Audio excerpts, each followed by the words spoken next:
करते हैं। तो खैर, अगर मैं आपसे बोल दूं कि एक ट्रेन अपनी 50% क्षमता का भरा हुआ है, मतलब कि ट्रेन का जो डिब्बा है वो अपनी क्षमता का 50% भरा हुआ है और उसमें 25 यात्री हैं, तो आप क्या बोलोगे कि जब 50% क्षमता का भर रहा है तो 25 यात्री हैं उसमें, इसका मतलब ये हुआ कि 50% का मतलब हो गया 25 यात्री हैं, तो कुल क्षमता उसकी 100% होएगी, यानी कि 50 यात्री होंगे। समझ रहे हो ना? और अपनी क्षमता का कितना भरा, वो 50% यानी आधा। दूसरा मैं इसे ऐसे बोल सकता हूँ कि वो अपनी क्षमता का 50% भरा हुआ है, यानी कि 50% की फ्रैक्शन वैल्यू क्या हो गई, 1/2। तो वहाँ पर बोला हुआ है, वो तो छोड़ो से बाद में, मैं बोल रहा हूँ कि अपनी क्षमता का। मैंने शुरुआत में बोला था जिसके साथ कहा जाए उसे हम बेस मान कर चलते हैं, तो यहाँ पर हम मान के चलेंगे उसकी क्षमता क्या है, 2 है, और इसमें से भरा हुआ कितना है, ये रिजल्ट है कि उसकी क्षमता जब इतनी है तो उसमें से भरा हुआ कितना है, ये उसकी रिजल्ट है। तो वो कितनी है, 25 के। तो एक का मान 25 हो गया, उसकी कुल क्षमता 2 हो जाएगी, तो इसका दोगुना कर देते हैं यानी 50 निकल आएगा। हम चीज़ों को फ्रैक्शन पर करेंगे इसलिए हमें ये बताना पड़ रहा है। तो अब देखो हम इस चीज़ को कैसे करेंगे, इस सवाल को कैसे करेंगे। सबसे पहले तो हम 71 से ही 3/7% की फ्रैक्शन वैल्यू निकालें, और वो कैसे निकलेगी, हमें 1/7 की फ्रैक्शन वैल्यू पता है, वो क्या होती है, वो होती है 14 से 2/7%। और अगर हम देखें ये 71 है, अगर इसमें हम 5 का गुणा कर दें तो इधर भी 5 का गुणा कर देंगे और इधर भी 5 का गुणा कर देंगे पूरे में, ये हो जाएगा 70। और 10/7 यानी कि 7 एकम 7 और 3/7, ये हो जाएगा 71 से 3/7% की फ्रैक्शन वैल्यू 5/7 आ जाएगी। अब फ्रैक्शन से हम कर लेते हैं। हाँ, सवाल को शुरू से पढ़ते हैं। सवाल क्या बोल रहा है कि इस उसमें जो डिब्बे हैं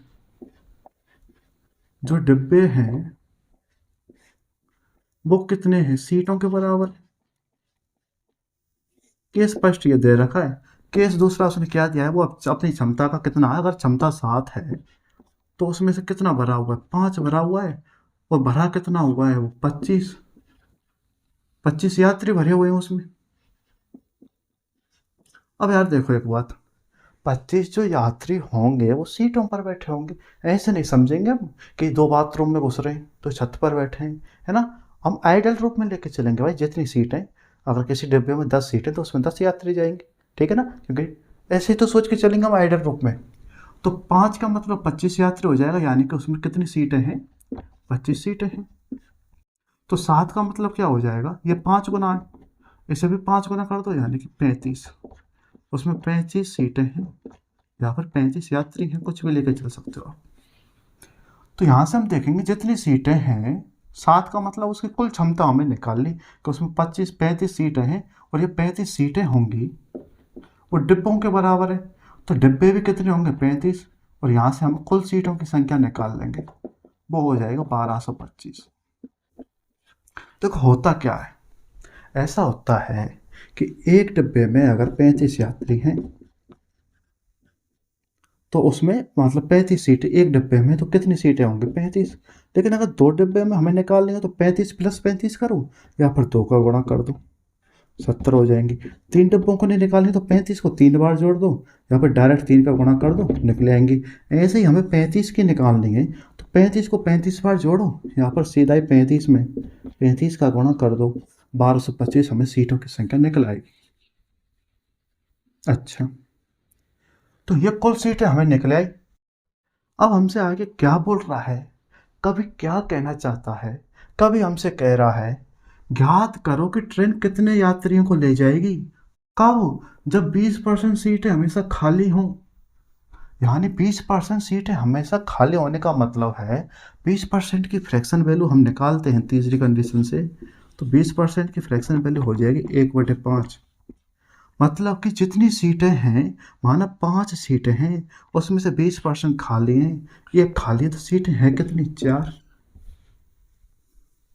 समझ रहे हो ना, 20% सीटें खाली हैं, किस में से खाली होंगी सीटें, कुल सीटों का 20% खाली है, यानी कि 80% पर यात्री बैठ के जा रहे हैं। तो यहाँ से हम क्या निकालेंगे? यात्रियों की संख्या हमसे पूछ रहा है कि कितने यात्री जा रहे हैं, और मैंने आपको एक बात बताई है, एक बात बताई थी कि यात्री मतलब सीटों की संख्या है। एक सीट है तो एक यात्री, 10 सीटें हैं तो 10 यात्री होंगे। हमें निकालना है कि 20% जो सीटें खाली जा रही हैं, बाकी की जो 80% सीट है उन पर कितने यात्री बैठे। तो सीटों की संख्या निकाल लो, या फिर यात्री की या पैसेंजर्स की संख्या निकाल लो, मान वही आएगा। यहाँ से हम देखेंगे कि 5 का मतलब हो जाएगा कुल सीटों को दर्शा रहा है, वो सीटें हैं कितनी, 1225।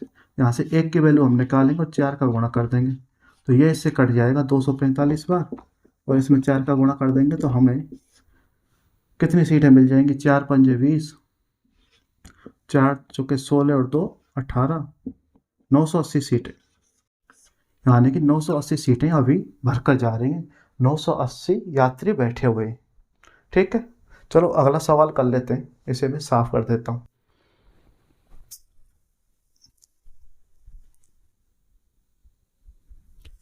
देखिए अगला सवाल है, इस सवाल को करने से पहले देखिए मित्रों, अगले सवाल को करने से पहले कुछ चीज़ें सीख लेते हैं। वो क्या है कि हम पर मंथ, जैसे मान लो कि हम 100 रुपये कमा के ला रहे हैं, हम 100 रुपये कमा के ला रहे हैं, और इसमें से हम 40% टैक्स दे दें, तो 60 रुपये जो हमारे पास बचेंगे उन्हें हम अपने घर की आमदनी, घर खर्च के लिए काम में लेंगे, उसे हम बोलेंगे नेट इनकम या शुद्ध इनकम। शुद्ध इनकम या नेट इनकम बोल के चलेंगे। यह है हमारी कुल इनकम जो हम प्राप्त कर रहे हैं, और यह उस पर क्या है, टैक्स है।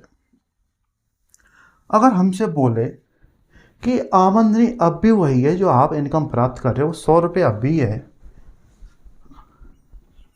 लेकिन टैक्स में कुछ वृद्धि हो जाती है, टैक्स आप 60 रुपये दे रहे हो, तो 100 रुपये में से 60 आपने टैक्स दे दिया, तो आपकी जो पास जो शुद्ध इनकम बची वो 40 रुपये बचेगी।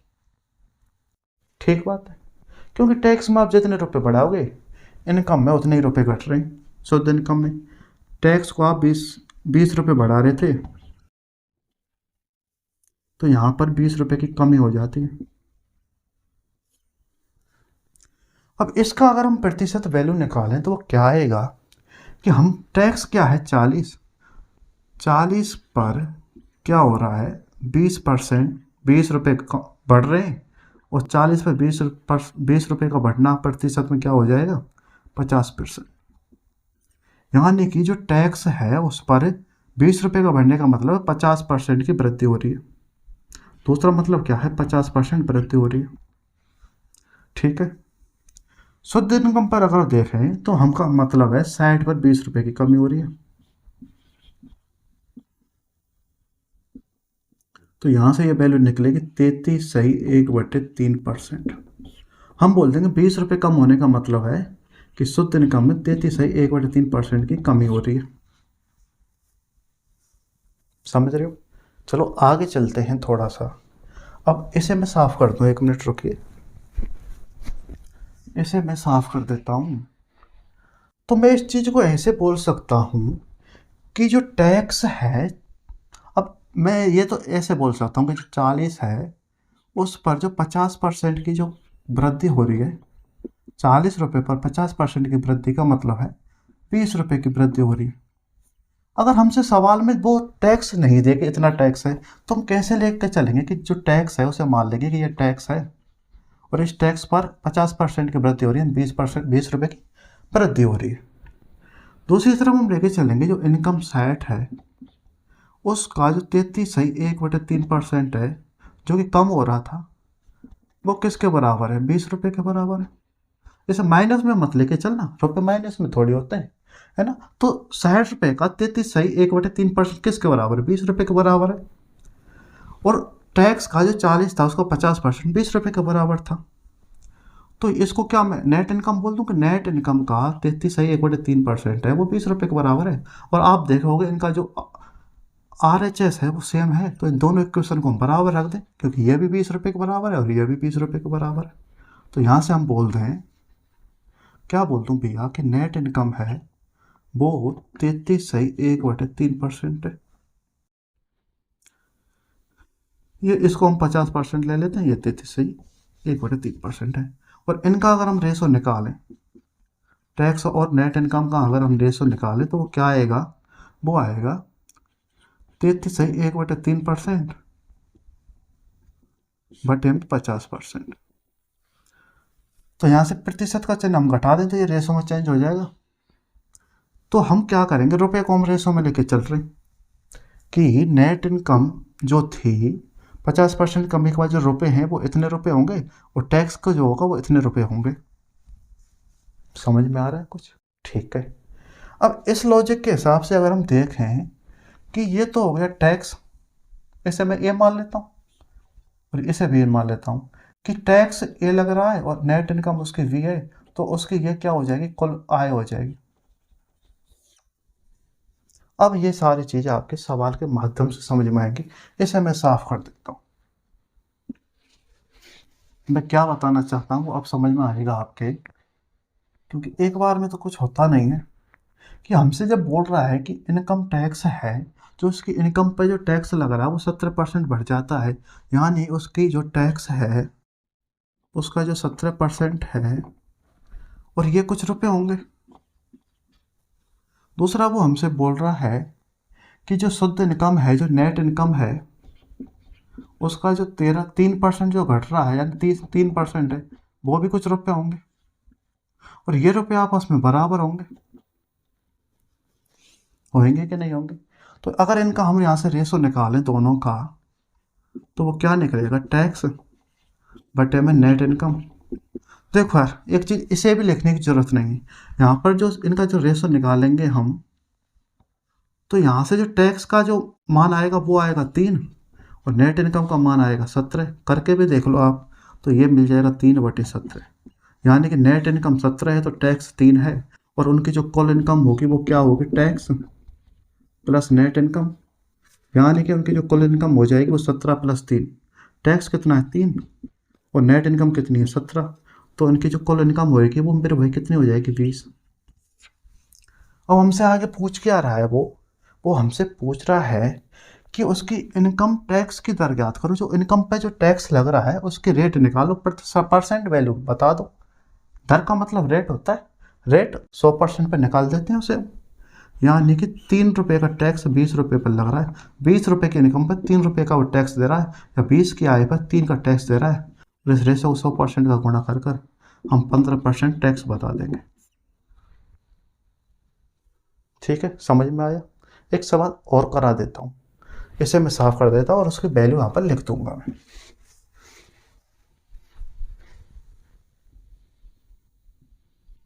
देखो सवाल है कि अगर इनकम पर जो टैक्स है वो 19% बढ़ जाए और उसकी शुद्ध आय पर 6% घट जाए, तो उसकी इनकम पर जो टैक्स लग रहा है उसकी दर हमें बतानी है, बता देते हैं।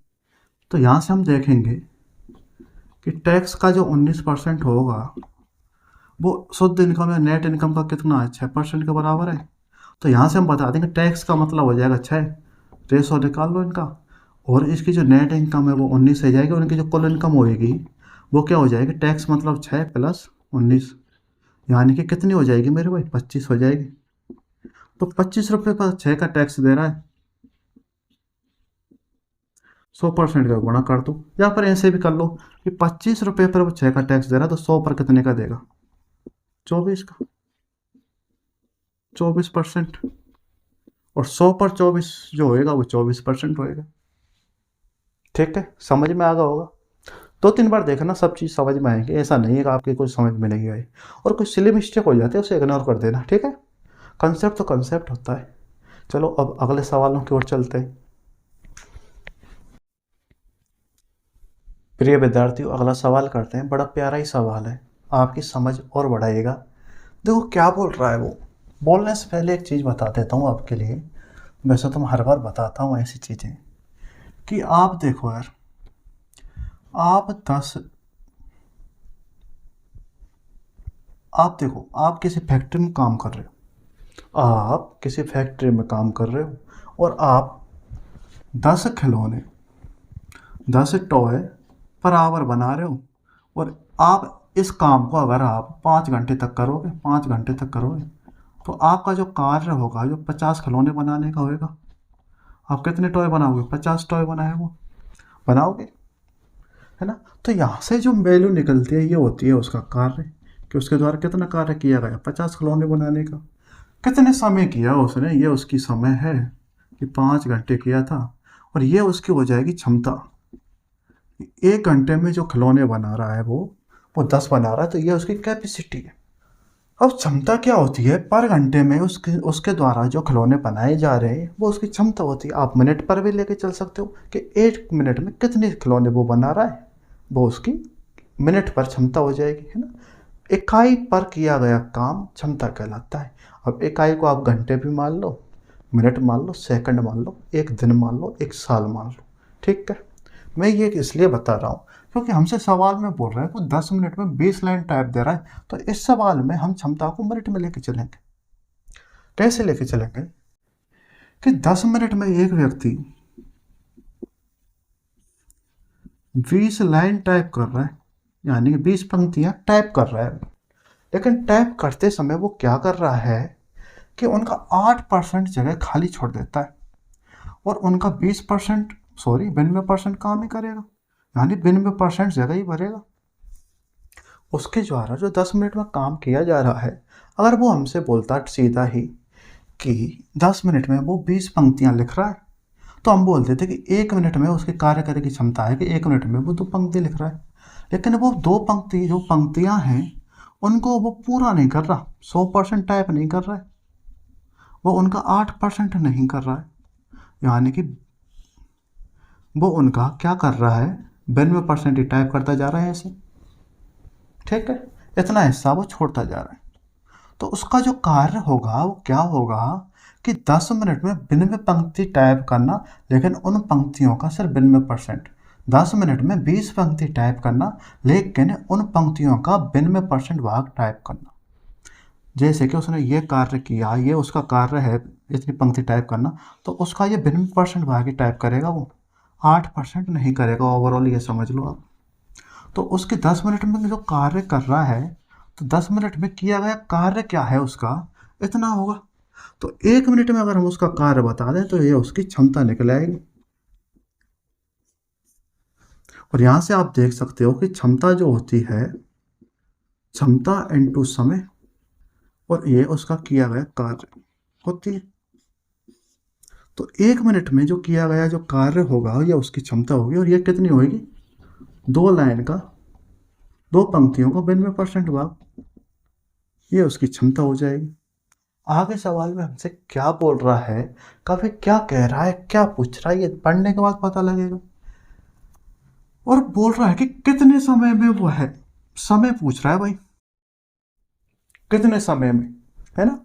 कितने समय में वह 40 लाइन के 23 पेज टाइप करेगा, अगर वह इस बार पहले से 25% जगह खाली छोड़ दे। तो यहाँ पर हम क्या बोल रहे थे कि उसके द्वारा जो किया गया कार्य है, वो कार्य क्या है कि 20 लाइन का 92% हिस्सा उसने कार्य किया था। ऐसे यहाँ पर हम सोचेंगे कि वो है 40 लाइन के जो 23 पेज हैं, भाई एक पेज पर 40 लाइनें हैं, जो 23 पेजों पर कितनी लाइनें होंगी, इतनी लाइनें होंगी। और इस बार वो कर क्या रहा है, वो इस बार 25% अधिक खाली जगह छोड़ रहा है। देखो मैं दोबारा समझा देता हूँ कि ये कोई पंक्ति है, ये पंक्तियां हैं, ठीक है। और वो क्या कर रहा है कि पहले वो यहाँ पर 8% जगह खाली छोड़ रहा था बस, लेकिन अगली बार अब 8% से 25% ज़्यादा खाली जगह छोड़ रहा है। तो 8% का 25% अगर हम निकालें तो ये हो जाएगा 1/4, यानी कि 2%।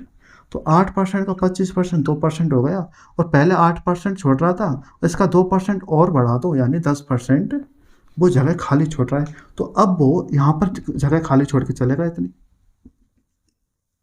समझ रहे हो। एक चीज़ मैं आपको बता देता हूँ, ऐसे समझो कि जो व्यक्ति है वो पहले एक लाइन में 10 शब्द टाइप कर रहा था, उसकी क्षमता क्या है 10 शब्द टाइप करने की, ठीक है।